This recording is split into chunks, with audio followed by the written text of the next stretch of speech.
आनंद जी पे जो है 2-3 वीडियोस देखी हैं जिसमें जो है हम खास तौर पर उनकी जो शिकागो की स्पीच रही है उसके ऊपर काफ़ी ज़्यादा जो है चर्चा हुई है। लेकिन अगर आज मैं वीडियो की बात करूँ तो इसमें जो है बचपन से लेकर उनके देहांत होने तक जो है वो सारी चीज़ें जो है डिस्कस की। तो हेलो गाइस, कैसे हैं आप लोग। उम्मीद है आप लोग सही सलामत होंगे। तो आपका स्वागत है वर्ल्ड रिएक्शन इंडिया के एक और नए मिक्स रिएक्शन वीडियो में। तो गाइस आज जिस वीडियो का हम मिक्स रिएक्शन लेकर आए हैं उसका नाम है unusual story of Swami Vivekananda के स्टडी डॉक्टर विवेक बिंद्रा। तो गाइस इस वीडियो को बनाया डॉक्टर विवेक बिंद्रा ने। इस वीडियो में उन्होंने स्वामी विवेकानंद के बारे में बहुत सारी बातें और इंफॉर्मेशन दी हैं। तो इस वीडियो को देखकर आपको अच्छा लगेगा। तो चलिए इस वीडियो को शुरू करते हैं। शुरू करने से पहले गाइस अगर आप इस चैनल पर नए हैं तो प्लीज इस चैनल को सब्सक्राइब करिए और ऑल रिएक्शन चैनल का लिंक भी आपको डिस्क्रिप्शन में मिल जाएगा, चाहे तो चेकआउट करें। मैं आपसे मिलता हूँ वीडियो के लास्ट में। स्वामी जी, मैं चाहती हूं कि मुझे आपके जैसा एक बेटा हो। मैं आपसे शादी करना चाहती हूं। आपको मुझसे एक बेटा चाहिए तो उसके लिए शादी करने की क्या जरूरत है। 9/11 को हम किस लिए याद करते हैं, किस लिए करते हैं? हाँ, इसको हम Osama bin Laden, World Trade Center के धमाके, टकराते हुए एयरप्लेन के लिए याद कर, डरा देने वाली तारीख है। पर 9/11 की यह तारीख गर्व से सर को ऊंचा कर देने वाली तारीख भी है, जब स्वामी विवेकानंद शिकागो में brothers and sisters of America नाम का वो सुंदर सा प्रवचन उन्होंने दिया। 7,000 लोगों ने खड़े होकर के मिनटों तक, कई मिनटों तक गड़गड़ाहट के साथ तालियां बजाई। भारत के एक युवा सन्यासी भारत के विश्व गुरु के रूप में भारत को स्थापित करने के लिए गए। ये वो स्वामी विवेकानंद 9/11 को हम न्यूयॉर्क के लिए नहीं, शिकागो के लिए जानेंगे। आतंकवाद के लिए नहीं, धर्म संवाद के लिए जानेंगे। लादेन के लिए नहीं, नरेन के लिए जानेंगे। कौन है ये नरेन? ये वही है नरेंद्र नाथ दत्त, यानी कि नरेन यानी कि स्वामी विवेकानंद। नमस्कार, विवेक बिंद्रा बोल रहा हूं, फाउंडर एंड सीईओ बड़ाबिजनेस.com। ऐप तो डाउनलोड करी होगी अपने बड़ा बिजनेस। बहरहाल 12 जनवरी 1863 का आपका जन्म हुआ। सारे शास्त्रों को आप पहचानते हैं। नेशनल यूथ डे के रूप में मनाया जाता है वैसे इनके जन्मदिन को। खड़ा होकर के आज पावरफुल वीडियो देने वाला हूं आपको। वेद, उपनिषद, भगवत गीता, रामायण, महाभारत, पुराण सब याद था, कंठस्थ था इनको। रामकृष्ण मिशन की इन्होंने स्थापना करी सोशल सर्विसेज के लिए। स्वामी विवेकानंद आपको मालूम है जमशेद जी टाटा के गुरु भी थे। कुछ ऐसी कहानियां बताऊंगा आज आपको स्वामी विवेकानंद। मैं इतना उत्साहित हूं आज श्रील प्रभुपाद के बाद, जो इन्होंने इस्कॉन की स्थापना करी, जिन्होंने पूरे विश्व में भगवत गीता लेके गए। उनके अलावा स्वामी विवेकानंद जो पूरे विश्व में हिंदू, हमारे देश की संस्कृति, हमारे देश को पूरी दुनिया में पहुंचाया। स्वामी विवेकानंद बचपन में थोड़े शैतान थे। माता पिता, बचपन से शुरू करते हैं ना, माता पिता उन्हें बोलते थे इतना खेलता रहे, इतना शैतान है, नरेन नरेन नरेन नरेन। और ये क्या, चंपा का पेड़ इनके घर के आंगन में हुआ करता था, उस पे उसका टहनी थोड़ी कमजोर होती है, ये उस पर लटकते थे। समझाएं तो मानते नहीं थे। सारे दोस्त इनके उस पर लटकते थे। तो एक दिन पिताजी ने बुलाया, बोला कोई चाल चलता हूं। उन्होंने बुलाया, नरेन इधर आओ, सारे दोस्तों को बुलाया। बोला ये चंपा के पेड़ पे ना एक भूत पिशाच रहता है, और अगर कोई यहां पे इसकी डाली को तोड़ेगा तो वो आपकी गर्दन को मोड़ेगा, डाली को तोड़ेगा वो गर्दन को मोड़ेगा, डाली को तोड़ेगा वो गर्दन को मोड़ेगा। सारे बच्चे घबरा गए, अरे चंपा के पेड़ पे भूत है, डाली को तोड़ेगा वो गर्दन को मोड़ेगा। घबरा गए, सब भाग गए। नरेन यानी कि स्वामी विवेकानंद अगले दिन जाके फिर खेलने लगे। फिर जाके उसी पेड़ पर लटक गए। बच्चों ने बोला तेरी गर्दन को तोड़ेगा, तू डाली को तोड़ेगा वो तेरी गर्दन को मोड़ेगा। स्वामी विवेकानंद क्या बोले, इतना दिन से खेल रहे थे ना, अगर कोई भूत होता अब तक गर्दन तोड़ गया होता। ये पापा बेवकूफ बना रहे हैं हमारे को। इतने एक्स्ट्राऑर्डिनरी एथिक्स थे इनके कि एक दफा रामकृष्ण परमहंस जो इनके अपने गुरु थे, उन्होंने इनसे कहा कि इनको, इन्हीं सारे शिष्यों को बोला, सारे बच्चों को बोला कि अपने अपने घर से सबको एक मुट्ठी चावल चोरी करके लाना है, पर शर्त यह है कि उन्हें कोई देख ना ले। अगले दिन सारे बच्चे एक मुट्ठी चावल, कोई देख ना ले, चोरी करके ले आए। स्वामी विवेकानंद खाली हाथ आए। उन्होंने कहा भाई तुम खाली हाथ क्यों आए? बोले गुरुजी आपने कहा था मुट्ठी चावल तब चोरी करना जब कोई देखे नहीं, पर मैं देख रहा था कि भगवान तो मुझे हर समय हर जगह से देख रहे हैं, क्योंकि वो सर्वव्यापी हैं। बड़े जबरदस्त एथिक्स थे इनके बचपन से ही, बड़े केयरिंग, कंसर्न्ड और कंपैशनेट थे। स्वामी विवेकानंद के पिता का जब देहांत हो गया, इनका फाइनेंशियल बैकबोन पूरी तरह से टूट चुका था, परिवार पूरी तरह टूट चुका था, गरीबी में डूब गए थे। पिता के देहांत पे इतनी गरीबी हो गई थी, पर कई बार घर में खाने के लिए जब बहुत थोड़ा होता था तो ये घर आकर के झूठ बोलते थे कि मैं तो आज किसी भोज पे गया था, मेरे को हो इतना पकवान खिलाया मम्मी, मजा आ गया। और मां को बोलते थे आप खा लो ये खाना।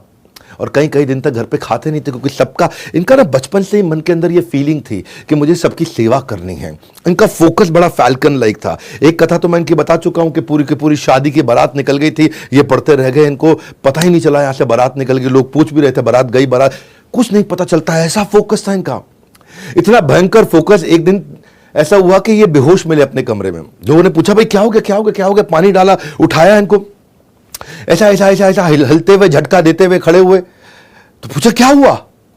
बोला कुछ नहीं, मैं तो पढ़ रहा था। तब पता चला ये 3 दिन 3 रात से पढ़ रहे थे। इन्होंने कुछ खाया नहीं, कमजोरी के कारण अचानक थोड़ा अनकॉन्शियस हो गए थे। हाँ, ये इनका नेचर, इनका प्रकृति इतना फोकस का था, इतना फोकस कि 3 दिन 3 रात बोले मुझे खाना याद ही नहीं आया।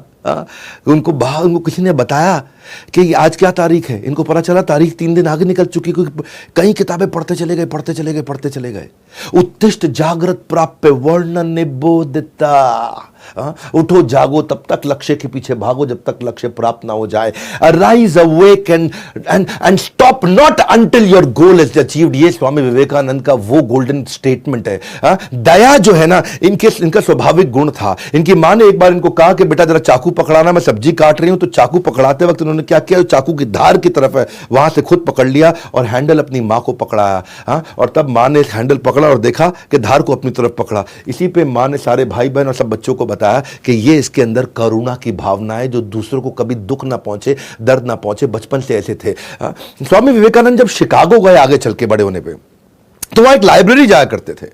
एक किस्सा सुनना बहुत मजा आएगा आपको। लाइब्रेरी जाते थे, सुबह किताब बोरो करते थे, शाम को वापस करते थे, सुबह किताब बोरो करते थे, शाम को वापस करते थे, सुबह किताब बोरो करते थे।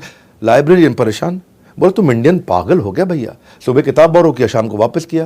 बोले जब पढ़ना नहीं तो मजा क्यों लेते हो, टाइम क्यों वेस्ट करते हो? स्वामी जी बोले मैं सब पढ़ लेता हूं, मैं इतनी मोटी किताब सुबह लेके जाता है, शाम को पढ़ लेता है, शाम को वापस कर देता है। तो लाइब्रेरी ने बोला मैं तेरा टेस्ट लेती हूं। उन्होंने उनका टेस्ट ले लिया। उन्होंने 1 महीने की 30 किताबें उठाई और बोला कि चलो मैं इसमें से कुछ पूछती हूं। और जब पूछने लगी उनसे, तो स्वामी विवेकानंद ने न केवल ये उसका उत्तर दिया, बल्कि ये भी बता दिया कि आप 1415वें पेज से, आप 392वें पेज से, आप 221 पेज से ये प्रश्न पूछ रहे हैं और इसका उत्तर इस पैराग्राफ में लिखा और पूरा का पूरा पैराग्राफ याद रहा। फोटोग्राफिक मेमोरी, स्वामी विवेकानंद अद्भुत थे। एक बार एक ब्रिटिशर ने स्वामी विवेकानंद से पूछा कि Swami ji why don't you wear proper clothes? अब वो भगवा वस्त्र में रहते हैं ना, धोती कुर्ते में, भगवा वस्त्र में। उन्होंने पूछा कि why don't you wear proper clothes like a gentleman? तो उन्होंने इसका अर्थ क्या हुआ, भाई तुम अच्छे कपड़े जेंटलमैन के लिए क्यों नहीं पहनते? तो स्वामी विवेकानंद मुस्कुरा के बोले कि आपके कल्चर के अंदर टेलर आपको, दर्जी आपको जेंटलमैन बनाता है, पर हमारे भारत में, हमारे कल्चर के अंदर हमारा कैरेक्टर हमारे को जेंटलमैन बनाता है। ये कैरेक्टर के बहुत पक्के थे। इनका एक तो इच्छा शक्ति और बुद्धि, ये 2 चीज बहुत जबरदस्त थी। ये वहां यूनिवर्सिटी में पढ़ा करते थे अमेरिका में। और एक दिन जब कैफेटेरिया में कुछ खाने गए तो थाली में भोजन लिया, जाकर के बैठ गए टेबल पे। जैसे ही टेबल पे बैठे तो वहां उनका एक प्रोफेसर बैठा हुआ। वो अंग्रेज प्रोफेसर इनसे चिढ़ता भी था, बहुत चिढ़ता था। हाँ, तो जैसे ही अंग्रेज प्रोफेसर ने देखा कि ये स्वामी विवेकानंद आके बैठ गया है, तो एकदम बोला वो, pigs don't sit next to swan. सुअर जो है हंस के पास नहीं बैठा करते हैं, ऐसा प्रोफेसर बोला उनको। स्वामी विवेकानंद मुस्कुराए, बोले सुअर हंस के पास नहीं बैठते? बोले नहीं बैठते। बोले ओके ठीक है, मैं उड़ जाता हूं फिर। और उठ के प्लेट निकल पड़े। सारे बच्चे हंसने लग गए। वो सोच रहा था कि भाई इसको सुअर बोलूं, ये कहते हैं मैं उड़ जाता हूं, तो बेचारे प्रोफेसर की बेइज्जती हो गई। वो बोला मैं उड़ जाता हूं, मतलब ये हंस तो सुअर। तो बेचारे जब सब हंसने लगे तो प्रोफेसर को बहुत बुरा लगा। उसने सोचा है मैं इसकी बेइज्जती करता हूं, चिंता मत कर, तू क्लास में, तो वो क्लास में देखता हूं। वो स्वामी विवेकानंद क्लास में आके बैठे तो प्रोफेसर ने कहा ए तुम खड़े हो जाओ। और स्वामी विवेकानंद को खड़ा कर दिया। खड़ा करके बोले अगर 2 थैले मिलेंगे बाजार में, एक में धन एक में बुद्धि, स्वामी विवेकानंद तुम क्या उठाओगे? तो स्वामी विवेकानंद मुस्कुराए, बोले मैं धन वाला थैला उठा लूंगा। बोले देखा, मुझको पहले ही पता था, है जी। तो बोला, प्रोफेसर बोला अचानक, बोला आप क्या करते? प्रोफेसर बोला मैं बुद्धि का थैला उठाता, बुद्धि जरूरी है। स्वामी विवेकानंद बोले ठीक बात है, जिसके पास जो नहीं है वो तो वही उठाएगा ना। हाँ, अब बच्चे बहुत जोर से हंसने लगे, है जी। उसने टीचर को फिर बेवकूफ बना दिया। लेकिन टीचर को जो है ना गुस्सा बड़ा, बोला इसको भी सिखाता हूं, मैं अभी सिखाता हूं। अगले दिन उसने टेस्ट ले लिया सबका, बोला सब टेस्ट दो। स्वामी विवेकानंद ने टेस्ट दिया, बहुत देर बैठ के बढ़िया टेस्ट दिया, इतनी शीट भर दी। तो जब प्रोफेसर के पास सारी शीट आई, प्रोफेसर साहब ने शीट पढ़ी नहीं और नीचे लास्ट में आखिरी शीट पर लिख के दे दिया इडियट। इडियट लिखा, वापस कर दिया। है जी। स्वामी विवेकानंद ने देखा कि भाई ये प्रोफेसर ने पढ़ा नहीं है और नीचे लास्ट में इडियट लिख दिया है, तो वापस गए प्रोफेसर के पास, बोले प्रोफेसर साहब, हाँ गुरुजी, आपने जो है साइन करके अपना नाम तो लिख दिया लेकिन मेरे को मार्क्स तो दिया ही नहीं। तो वो इडियट बता दिया कि आपने अपना, इतना तेज थे स्वामी विवेकानंद, इतना तेज थे कि प्रोफेसर बोले इडियट लिखा तो आपने साइन कर दिया मतलब। सो स्वामी विवेकानंद का मानना था कि अगर आप अपने आप को कमजोर मानोगे तो आप कमजोर हो जाओगे, और अगर अपने आप को शक्तिशाली मानोगे तो आप शक्तिशाली हो जाओगे। मानसिक रूप से बहुत बुद्धिमान, अलग ही प्रकार के टिट फॉर टैट करने वाले, क्योंकि अंग्रेज लोग चिढ़ा करते थे उन दिनों भारतीयों से। तो एक दिन ट्रेन में जा रहे थे, और जब स्वामी जी ट्रेन में जा रहे थे तो थोड़ा बर्थ होती है ट्रेन की, जहां बेड जैसा होता है, उस पर लेट गए, उनकी आंख लग गई।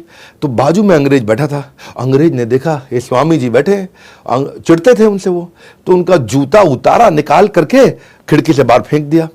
अच्छा, स्वामी जी ने देख लिया कि खिड़की से बाहर फेंका, पर वो कुछ बोले नहीं, और अंग्रेज भी देखा स्वामी कुछ बोल नहीं रहा है, तो अंग्रेज को लगा इसको अंग्रेजी आती नहीं होगी या मुझसे डर गया तो ये कुछ बोल नहीं पा रहा है मेरे आगे। स्वामी जी चुपचाप लेटे रहे। थोड़ी देर में अंग्रेज को भी नींद लग गई। जब अंग्रेज को नींद लगी तो स्वामी जी ने जो है उठे, उनका हैट और अंग्रेज का कोट उठा करके खिड़की से बाहर फेंक दिया। जब अंग्रेज उठा तो देखा भाई हैट कोट कहीं मिल नहीं रहा, तो बोले स्वामी जी आपने मेरा हैट कोट देखा है? बोले हाँ देखा है। बोले कहाँ है वो? बोले वो मेरे जूते ढूंढने गए हैं। मेरे जूते ढूंढने गए। इतना तेज टिट फॉर टैट करते थे। स्वामी जी के बारे में नेताजी सुभाष चंद्र बोलते थे कि ये फुल ब्लडेड मैस्कुलिन पर्सनालिटी है, फाइटर टू द कोर है। फुल ब्लडेड का मतलब always enthusiastic, high on energy. ये कोई असाधारण वैसे स्वामी जी नहीं थे जो केवल हाथ ही जोड़ के ऐसे बैठे रहे, ये अलग प्रकार के स्वामी जी थे। इनका प्रेजेंस ऑफ माइंड बहुत तेज था। एक दिन जब ट्रेन में ट्रैवल कर रहे तो वहां कोई लड़कियां आ गई सामने। लड़कियों ने देखा कि गेरुए वस्त्र में साधु बैठा है, बेवकूफ होगा, इसको कुछ बेवकूफ बनाते हैं। उन्होंने देखा कि स्वामी विवेकानंद ने बहुत बढ़िया घड़ी पहनी है, इतनी बढ़िया घड़ी तीनों लड़कियों की नजर थी। तो उन्होंने स्वामी जी को बोला, ए स्वामी अपनी घड़ी उतार के दे दो, नहीं तो यहीं चिल्लाएंगे कि तुम हमको छेड़ रहे थे। तो स्वामी विवेकानंद चुप रहे। उन्होंने अनसुना कर दिया, ए स्वामी तुमको बोल रहे हैं घड़ी उतार के हमको दे दो। अंग्रेजी में बोला, मैं ऐसे बोल रहा हूं, घड़ी उतार के दे दो, नहीं तो हम यहां शोर मचा देंगे कि तुम हम पे, हमारी इज्जत पे हाथ डाल रहे थे, तुम हमको छेड़ रहे थे। स्वामी जी जो है चुपचाप बैठे रहे। तो जब उन्होंने थोड़ा और आगे जाकर के बोला, स्वामी जी बोले हाँ। तो लड़कियां बोली आप क्या करें, हाँ जी कैसे समझाएं इसको? स्वामी जी बोले हाँ। और लड़की अच्छा पढ़ लेता है, बोल नहीं पाता, सुन नहीं पाता। उन्होंने लिख के दे दिया कि भैया सुनो, मेरी अपनी घड़ी उतार के दे दो, नहीं तो सबको बता देंगे तो हमको छेड़ रहे हो। स्वामी जी ने जैसे ही पर्चा लिया, जेब में रखा, बोला अब पुलिस को बुला लो, अब संभाल लूंगा। तो बहुत तेज थे वो कि जो लिखे तो मैं ले लिया, घड़ी उतार के दे दो। ये स्वामी जी का जो है ना प्रेजेंस ऑफ माइंड, ये कमाल का था। इनकी फोटोग्राफिक मेमोरी थी। एक दफा इनको समुद्री जहाज से जब अमेरिका में जा रहे थे, तो ये और इनका दोस्त जो कप्तान जहाज चला रहा था, कप्तान से बोले कि भाई साहब आप अखबार नहीं पढ़ रहे हैं तो आपका अखबार हम पढ़ लें थोड़ी देर के लिए। तो कप्तान बोला पढ़ लो, लेकिन मुझे वापस चाहिए क्योंकि मैंने अभी तक पढ़ा नहीं है। स्वामी जी बोले ठीक है। स्वामी जी लेके अखबार अपना पढ़ने लगे। स्वामी जी ने फट से अखबार पढ़ लिया 15 मिनट में।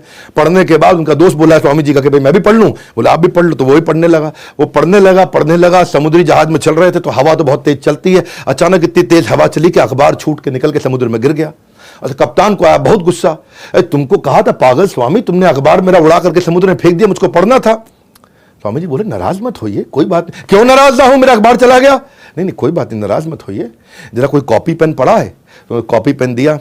तो स्वामी जी गए, आधा घंटा कुछ लिखते रहे। यहाँ कप्तान खुंदक खा रहा था, स्वामी जी आधा घंटा कुछ लिखते रहे। कप्तान खुंदक खा रहा था, स्वामी जी लिखते रहे। थोड़ी देर बाद स्वामी जी आए, ये लीजिए पूरा अखबार आपको लिख के दे दिया। स्वामी जी ने एक एक शब्द अखबार का पूरा वर्ड टू वर्ड लिख के दे दिया। उसकी बुद्धि चकरा गई।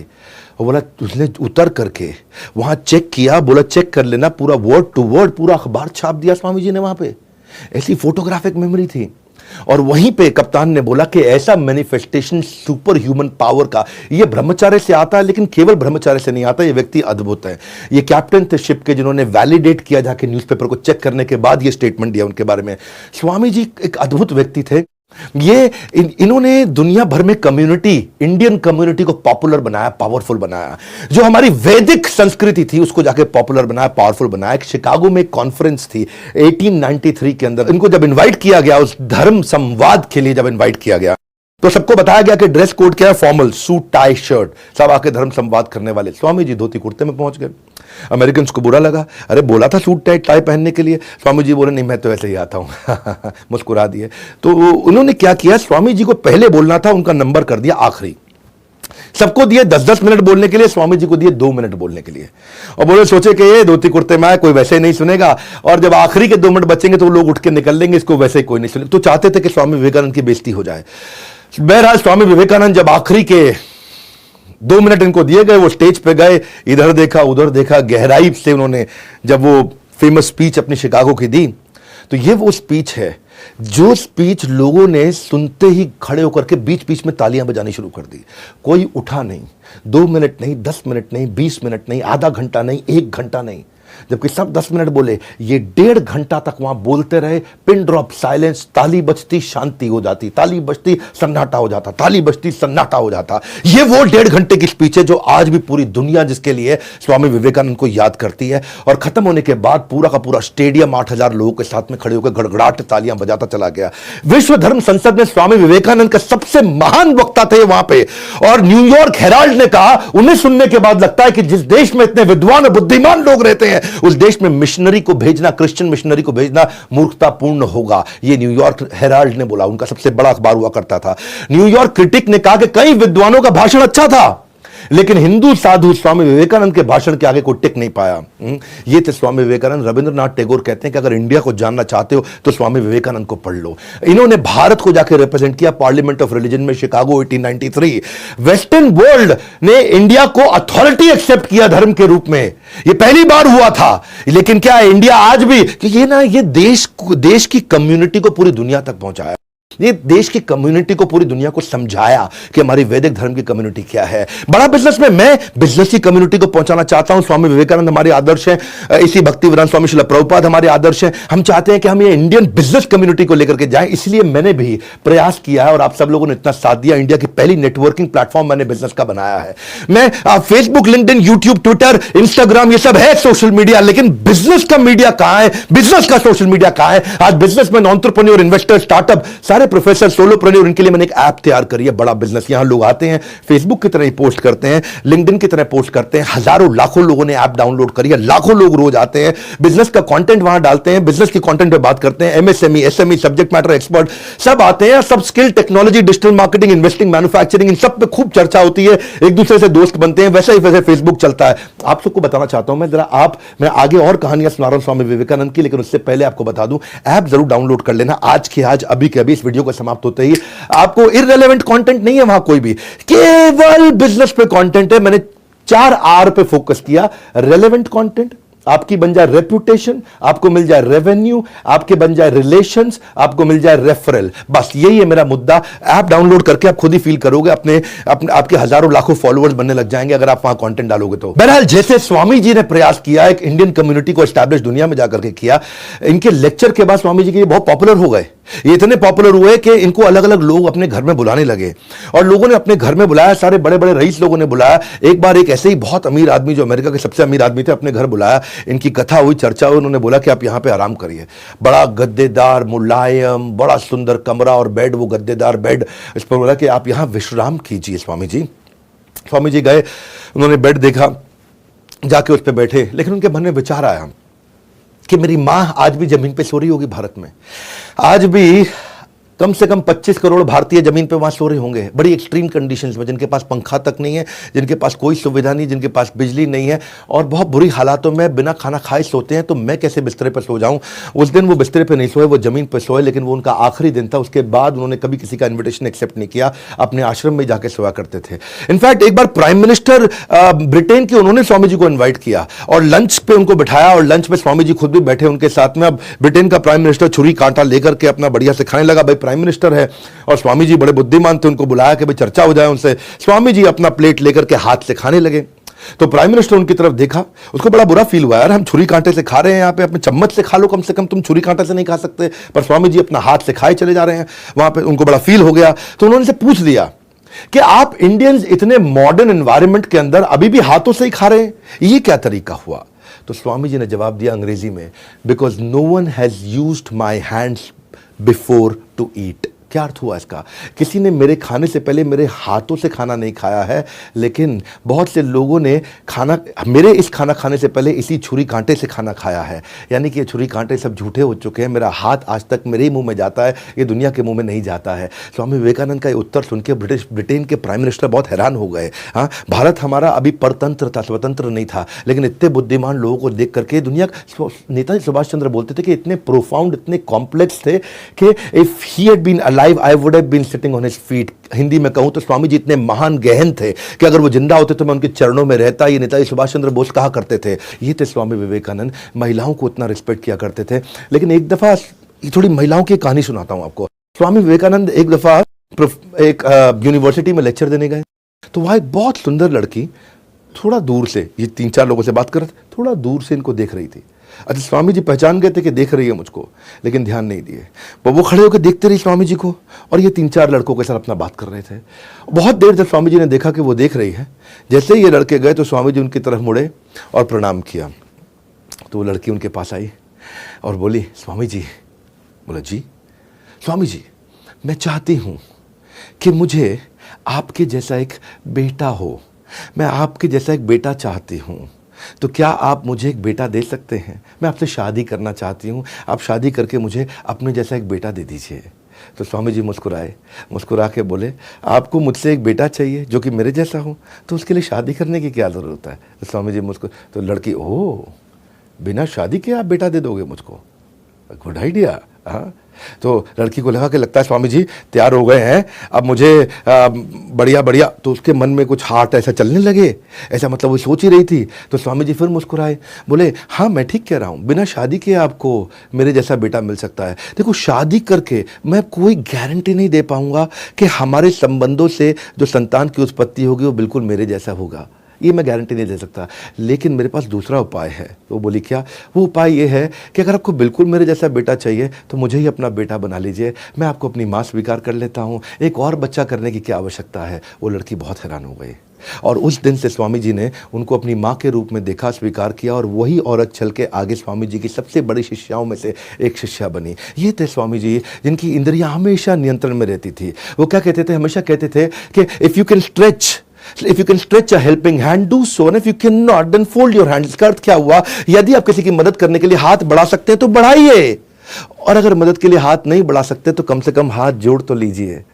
या तो हाथ बढ़ा के मदद करिए या हाथ को जोड़ लीजिए। स्वामी विवेकानंद ऐसे ही महिलाओं का इतना सम्मान करते थे कि मेवाड़ के एक राजा ने एक बार उनको अपने यहाँ पे एक किसी बड़े इवेंट में बुलाया, और मेवाड़ के राजा थे, राजसी वहाँ पे व्यवहार था, तो वो सब बैठे थे, और वहाँ पे कुछ महिलाओं का मतलब नृत्य गान सब चल रहा। तो कुछ महिलाएं अच्छा बढ़िया से डांस कर रही थी, अपना राजस्थानी स्टाइल में डांस कर रही थी। स्वामी विवेकानंद उठ के बाहर निकल गए। लोगों ने पूछा, ऐसा क्यों? बोला, it is indecent to see a women dancing for my own fun. हाँ, अपने मजे के लिए महिला को नाचते हुए देखूं, ये तो मेरा संस्कार नहीं है। सो इनका जो कैरेक्टर था वो बहुत पावरफुल था। एक बार स्वामी जी के ना आश्रम में उन्होंने नियम बना रखा था कि कोई औरत नहीं आ सकती है, और ये आई थिंक इट वॉज 1902 जून का महीना। ये बहुत बीमार थे, बहुत बहुत बहुत बहुत बीमार थे, बहुत सारी बीमारियां लग गई थी। तो इनकी माँ इनकी देखभाल करने के लिए आई, और स्वामी जी ने देखा जब मेरी माँ मॉनेस्ट्री के अंदर आ गई, यानी कि उस आश्रम के अंदर जहाँ सन्यासी ब्रह्मचारी रहते हैं वहाँ अंदर आ गई है, तो उनको बहुत गुस्सा आया। उन्होंने सारे शिष्यों को बुलाया,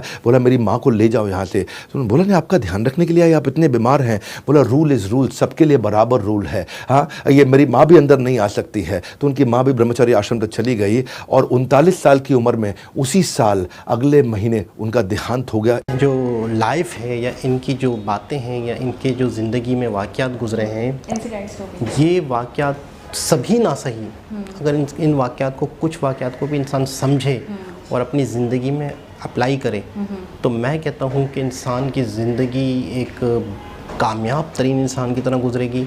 इनकी जो बातें हैं उन्हें बंदा फॉलो करे, इनकी जो चीज़ें हैं उन्हें अपनाएं, उनकी अपनी ज़िंदगी में लगाने की कोशिश करें।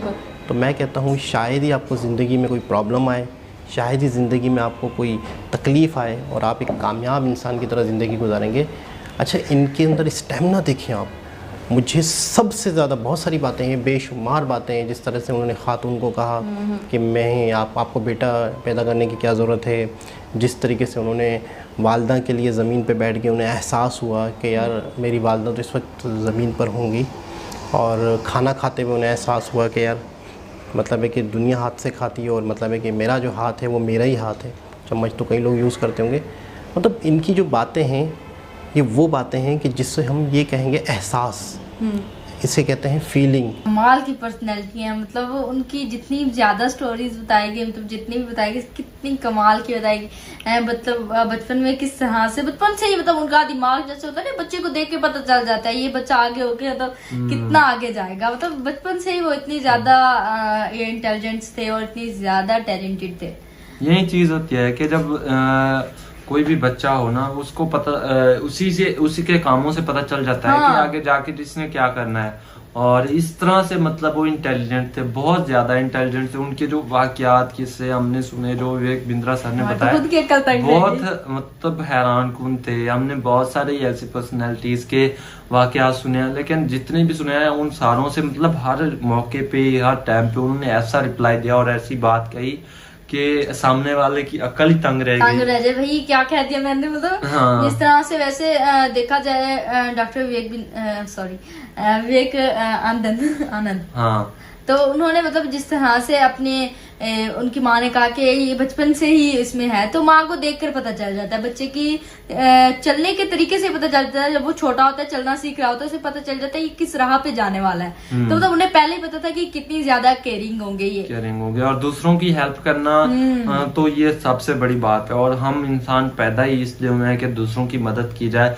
और स्वामी विवेकानंद आनंद ने अपनी जितनी भी उन्होंने अपनी लाइफ जी, जितने साल उनकी जिंदगी थी, तो उन्होंने अपनी जिंदगी को भरपूर यूज किया और उनकी एक एक पल मतलब दुनिया के लिए फायदेमंद साबित हुई, क्योंकि उनने दूसरों की मदद की। जो पर्सन मतलब दूसरों की मदद करके गया उनको इतना ज्यादा याद भी किया जाता है। और उन्होंने एक सबसे बहुत बड़ी बात, जो उन्होंने अपनी कंट्री को रिप्रेजेंट किया, उनकी वजह से कंट्री का नेम बढ़ा। सो गाइस, आज का वीडियो यहीं खत्म होता है। और अगर आप किसी वीडियो का मिक्स रिएक्शन चाहते हैं तो आप मुझे कमेंट सेक्शन में बता सकते हैं, मैं उस वीडियो का मिक्स रिएक्शन आपके लिए लेकर आऊंगा। और जाने से पहले अगर आप इस चैनल पे नए हैं तो प्लीज इस चैनल को सब्सक्राइब करके जाइए। मैं आपसे मिलता हूँ जल्दी एक नए वीडियो में।